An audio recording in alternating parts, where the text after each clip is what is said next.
Bonjour Nicole Belloubet. Bonjour. Merci beaucoup d'être ce matin sur LCI. Vous avez envoyé hier soir une lettre aux représentants des avocats pour tenter de sortir du conflit qui vous oppose à la profession. Vous allez nous préciser le contenu de cette lettre dans un instant. Mais d'abord, plus de 4 semaines de grève, des robes d'avocats qui ont été jetées notamment à vos pieds, des procès retardés par dizaines, parfois oui. des palais de justice embolisés par la grève. Ils se sentent maltraités, Madame Belloubet. Est-ce que vous les comprenez ? Je peux comprendre que certains cabinets d'avocats, notamment les plus fragiles économiquement, aient des craintes du fait des interrogations qu'ils peuvent avoir sur l'application du système universel de retraite. Je peux l'entendre. Et nous sommes là pour montrer que ces craintes n'ont pas lieu d'être. C'est l'objet de la lettre d'hier soir. Mais si je peux entendre cela, je voudrais dire que les difficultés qui naissent de ce mouvement et d'un certain nombre d'actions, les difficultés qui sont posées aux juridictions, dans certains cas, sont extrêmement complexes et il y a des gestes qui ne sont pas admissibles. Lesquels ? Quand il y a des blocages à répétition, des avocats qui se présentent à 15 ou 20 pour faire des plaidoiries, tout cela paralyse le fonctionnement de la justice, donc des juridictions, mais aussi des citoyens, des justiciables. Donc il faut absolument que nous trouvions ensemble cette solution. Oui, c'est un moyen de se faire entendre parce que, par ailleurs, Madame Belloubet, ça fait des semaines que les avocats protestent. C'est seulement maintenant que vous les entendez ? Ah non, ça je ne peux pas laisser dire cela.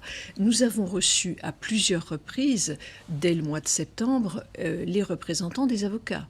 Nous avons eu des discussions, nous avons présenté les principes du système. Non, c'est très important. On a le sentiment que les négociations, avec des propositions précises de votre part, commencent maintenant. Parce que Madame Martichoux, les représentants des avocats, jusqu'à présent, avait une position principielle qui était le refus d'entrer dans le système universel des retraites. Ça n'est pas une option de les laisser. Pour nous, non, ça n'est pas une option parce qu'il n'y a pas de système universel s'il y a des gens qui restent en dehors. Et donc, comme c'est un système qui est plus juste, plus équitable, plus efficace, qui garantit les retraites dans la pérennité, nous souhaitons pour eux-mêmes que les avocats l'intègrent. Oui, mais pour eux-mêmes, la situation, ils nous l'ont beaucoup dit, et c'est factuel, ils ont un régime autonome qui fonctionne parfaitement, qui ne coûte rien à la collectivité, oui, mais les projections, et qui, au contraire, profite à la collectivité puisqu'il reverse... Madame Martichoux, c'est vrai aujourd'hui. C'est vrai aujourd'hui. Les projections démographiques, sur lesquelles nous ne sommes pas d'ailleurs toujours d'accord, il faut le reconnaître, mais enfin, les projections démographiques montrent que dans le futur, il y aurait des difficultés. Et c'est la raison pour laquelle nous pensons que le système universel est plus pérenne dans l'assurance qu'il met en place. Eux disent qu'ils sont autonomes jusqu'en 2070, que leur système est assuré tel quel. Le comité d'orientation des retraites n'avait pas les mêmes chiffres et en tout cas, nous ne pouvons pas construire ce système universel sans les avocats. Est-ce que vous êtes prête à lâcher du lest ? Je ne sais pas ce que vous appelez lâcher du lest. Ce que nous disons aux avocats, au-delà du fait que, d'une manière générale, il nous semble qu'ils auront des avantages dans ce système-là. Ce que nous leur disons, c'est 3 choses. 1. Les pensions seront plus élevées. Nous avons fait, et là-dessus nous sommes d'accord sur les chiffres, nous avons fait des simulations, des cas types en quelque sorte, où nous voyons que les pensions sont plus élevées. Prenons un avocat qui a un revenu relativement modeste de 32 000 euros par an. Nous voyons que les pensions augmenteront de 13% par rapport à ce qui est touché actuellement. Et je pourrais décliner cela sur plusieurs cas types. 1. Les pensions augmentent. 2. Nous avons dit, le Premier ministre leur a dit lors de la réunion qui s'est tenue mardi soir, je vous remercie, le Premier ministre leur a dit que la Caisse nationale des barreaux, donc leur caisse de retraite, il la conserverait comme interlocuteur de l'ensemble des avocats, que cette caisse continuerait à gérer leurs réserves. C'est important. La Caisse nationale des barreaux restera gestionnaire des retraites des avocats. Absolument, elle restera l'interlocuteur des avocats. À l'intérieur du système universel. À l'intérieur du système universel, ce qui est tout à fait possible. C'est une forme d'autonomie ? C'est vraiment une délégation qui sera faite et qui leur donnera également une forme de liberté pour, par exemple, gérer leurs réserves, pour mettre en place un système de solidarité qu'ils pourront gérer. C'est donc très important. Et le troisième point, qui est le point qui fait le plus peur aux avocats et sur lequel j'entends beaucoup d'inexactitudes, c'est-à-dire sur le montant des cotisations. Aujourd'hui 14%, demain 28%. Voilà. C'est pas tenable. Voilà, passer de 14 à 28. Ce n'est pas tenable, c'est ce qui est parfois dit. Mais, ce que l'on dit, nous, c'est que jusqu'en 2029, évidemment tout cela résulte de calculs un peu complexes, jusqu'en 2029, il n'y aura aucune augmentation de cotisation. Pourquoi ? Tout simplement parce qu'on va diminuer l'assiette de tout ce qui est cotisation hors retraite. Vous voulez dire que ce sera compensé ? Ce sera compensé, absolument. Ce sera compensé et il y aura... À 100%. Jusqu'en 2029, le diable est dans les détails, vous le savez. Jusqu'en 2029, aucune augmentation. Ouais. Le Parlement va voter, un amendement a été déposé en ce sens, justement, pour qu'il y ait un abattement, oui, cet abattement de 30%. Pas dans le texte initial, hein. Vous le l'amendement a été déposé, le Premier ministre l'aura dit. Donc, jusqu'en 2029, aucune augmentation. Puis ensuite, sur ce qui reste, aucune augmentation autre que celle que le Conseil national des barreaux français a déjà mise en place. Et ensuite, il y a un régime de transition qui doit être mis en place jusqu'en 2040. On a fait plusieurs options et nous laissons les avocats nous dire quelle est l'option qu'ils proposent pour cette fin de transition.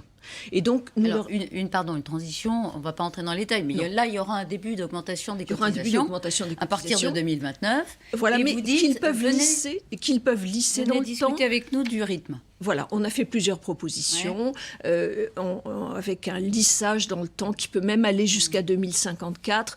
Le régime normal d'augmentation, c'est 0,5% par an. À partir de 2029, ça fait 15 € par mois. C'est pas négligeable, mais c'est ça la réalité. Et à partir de là, nous disons, ça c'est le système de base. Choisissez une transition plus douce, une transition autre, une transition plus solidaire, si vous le souhaitez. Le Conseil national des barreaux va se réunir demain soir. On est jeudi, vendredi soir. Est-ce que sur la base de vos propositions et de votre porte ouverte, enfin, vont-ils dire, vous estimez que la grève ne se justifie plus ? Je voudrais aussi dire que nous leur avons fait une autre proposition qui est de discuter en quelque sorte de l'équilibre économique de la profession. Puisque je me rends très souvent dans les barreaux de province, je rencontre systématiquement les bâtonniers. Et ils me disent la fragilité d'une partie de leurs confrères. On va dire, allez, de 20 à 30% des avocats ont un équilibre économique fragile. Donc nous avons fait des propositions, soit en laissant les droits de plaidoirie, en travaillant sur d'autres dispositions techniques, je ne veux pas rentrer dans le sujet, mais nous avons fait d'autres propositions pour travailler sur cet équilibre économique et notamment pour les jeunes avocats. Ça s'ajoute aux questions de retraite stricto sensu. Est-ce que c'est votre dernier mot ? Mais y a pas de... Est-ce que c'est à prendre ou à laisser ? Non, mais c'est pas ni à prendre. Non, mais le rapport de force, il est important. Ils sont très en colère, ils ne veulent pas. Madame Martichoux, il n'y a pas à prendre ou à laisser. Ce qui n'est pas négociable, c'est l'entrée dans le système universel. Ce qui est à la main actuellement de la profession, je viens de vous le dire, c'est l'organisation de la transition entre 2029 et 2040 ou au-delà. Nous avons des options, nous leur laissons un choix. Donc nous sommes dans le dialogue et c'est tout à fait normal. Ouais. Si la grève continue... Non, je ne souhaite évidemment pas que la grève continue. Je respecte le droit de grève, Madame Martichoux, voilà, il n'y a pas de discussion là-dessus. Je respecte le droit de manifester, le droit de grève, pas la paralysie des juridictions. Parce que ça, c'est vraiment les justiciables, c'est les Français qui devront en assumer les conséquences, et ça, c'est très difficile. Et donc, vous condamnez par avance le fait qu'ils accentuent éventuellement leurs actions. Je demande aux avocats de réfléchir, de regarder l'ensemble des conditions que nous proposons pour l'entrée dans ce système universel. Elles me semblent leur apporter des garanties. Est-ce que c'est un mouvement politisé ? Non, mais moi, je ne veux pas rentrer dans ces considérations-là. Vous ne faites pas de procès aux avocats sur cette si vous voulez, c'est une jolie formule. Bon. Nicole Belloubet, vous avez les honneurs de Charlie Hebdo. J'ai vu. C'est la première fois ? Non. Non ? Bon. Et c'est un hommage, entre guillemets, du magazine qui est le porte-drapeau de la liberté d'expression en France, à votre phrase, je cite, « Insulter les religions, c'est porter atteinte à la liberté de conscience ». Vous aviez dit ça il y a une semaine chez nos confrères d'Europe 1. Vous avez reconnu une erreur. Oui, absolument. Vous regrettez cette phrase. Mais bien sûr. Vous la regrettez. Oui, absolument. L'expression était maladroite et elle est inexacte. Donc c'est une erreur. Évidemment, je la regrette. Je ne reviens pas sur les circonstances dans lesquelles je l'ai prononcée, ça me regarde. Le résultat est là, des choses inexactes, des mots qui sont inexacts, et donc voilà. On va s'y arrêter quelques instants, parce que c'est vrai que ce qui a beaucoup inquiété, c'est que Nicole Belloubet, vous êtes juriste de formation, vous incarnez la justice, parce que vous êtes garde des Sceaux. Il y a 2 raisons majeures de ne pas ignorer le droit. Et précisément, comment est-il été possible, se demande beaucoup, que vous ignoriez le droit? Non, je n'ignore pas le droit. Je n'ignore pas le droit. Je vais d'ailleurs le redire dans une seconde, ce à quoi je crois profondément. Je n'ignore pas le droit. On prend 3 mots, une phrase, et sur cette phrase-là, je commets une erreur, je le reconnais, je n'ignore pas le droit. Ce à quoi je crois profondément, et je veux le redire ici, c'est 3 choses. Premièrement, la liberté d'expression dans une démocratie, elle est totale. Je suis ancien membre du Conseil constitutionnel, on l'a écrit dans plusieurs décisions, c'est le fondement même de la démocratie. Donc on ne peut pas menacer de mort, menacer de viol ou je ne sais quoi d'autre une personne qui s'exprime librement. Les choses sont claires. Deuxième élément, le droit de critiquer la religion, c'est un droit qui existe au nom de cette liberté d'expression. Et il ne saurait être remis en cause.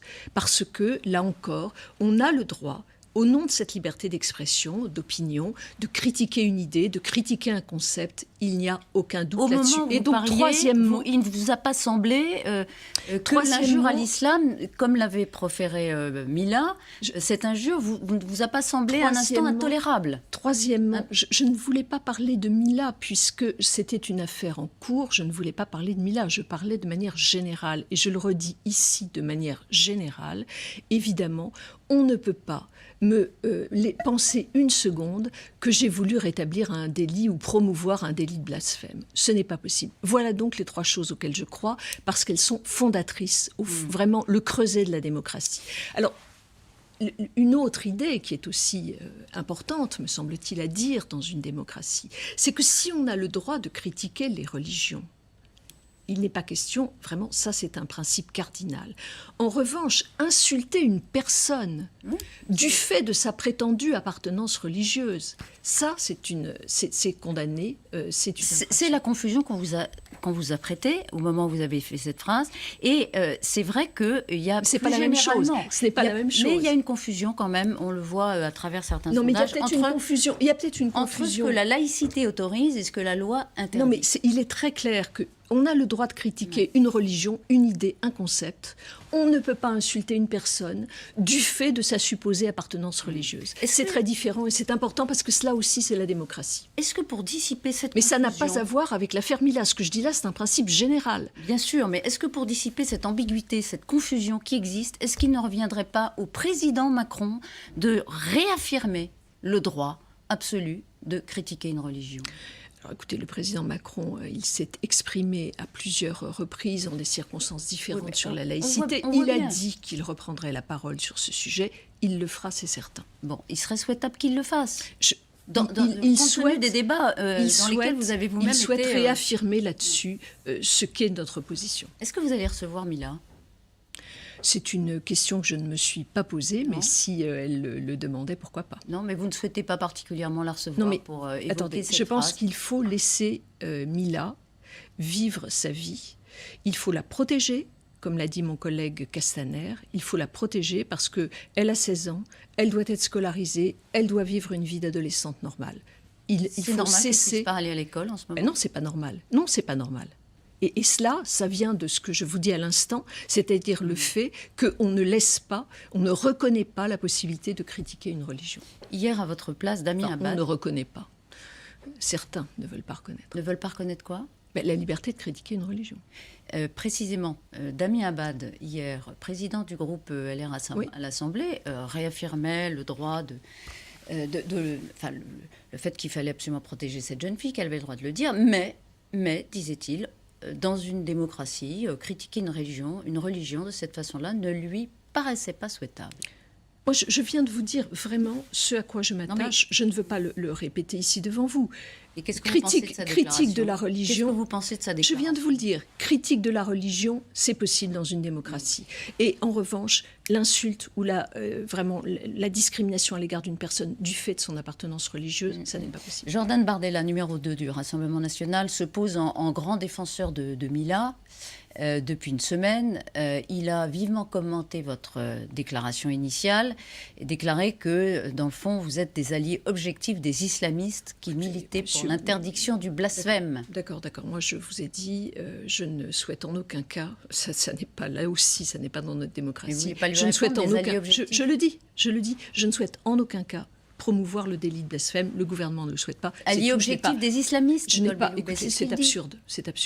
Voilà, c'est absurde. Oui. Ça vous choque ? Je dis que ce propos-là est absurde. Il ne vous choque pas Je viens de vous répondre.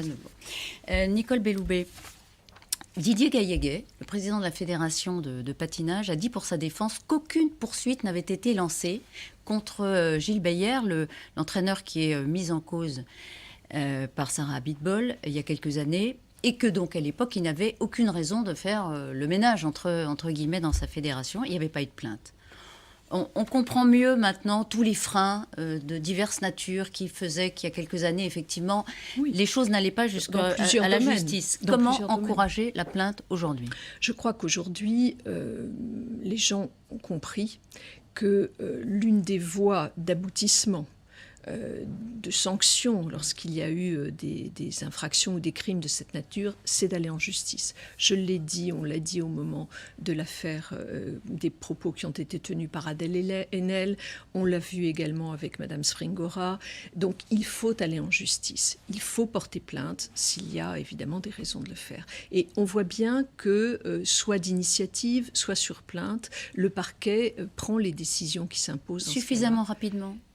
Le parquet réagit. Regardez sur l'affaire de Madame Springora, d'Adèle Haenel, également récemment là avec Madame Abitbol. Donc le parquet réagit. Il le fait, je crois, dans les conditions qui sont les siennes. Il faut respecter cette indépendance-là. Autre question que pose ce scandale dans le patinage, c'est le contrôle des personnes qui travaillent auprès des enfants.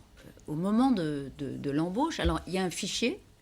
Oui, il y a un fichier qui existe depuis 2004. Que toutes les organisations, sociétés peuvent librement consulter ? Non. Alors comment ça se passe ? C'est un fichier qui recense les condamnations des auteurs d'infractions sexuelles.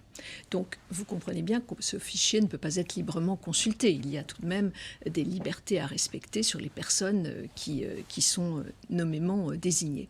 Donc, toutes les personnes, tout le monde n'a pas accès à ce fichier. En revanche, la loi prévoit un accès à ce fichier pour un nombre important d'administrations, d'employeurs qui peuvent avoir directement ou indirectement accès à ce fichier. Par exemple, le maire d'une commune peut avoir accès à ce fichier pour interroger... Les fédérations sportives, les clubs sportifs. Absolument. Ils y ont droit. Nous sommes en train...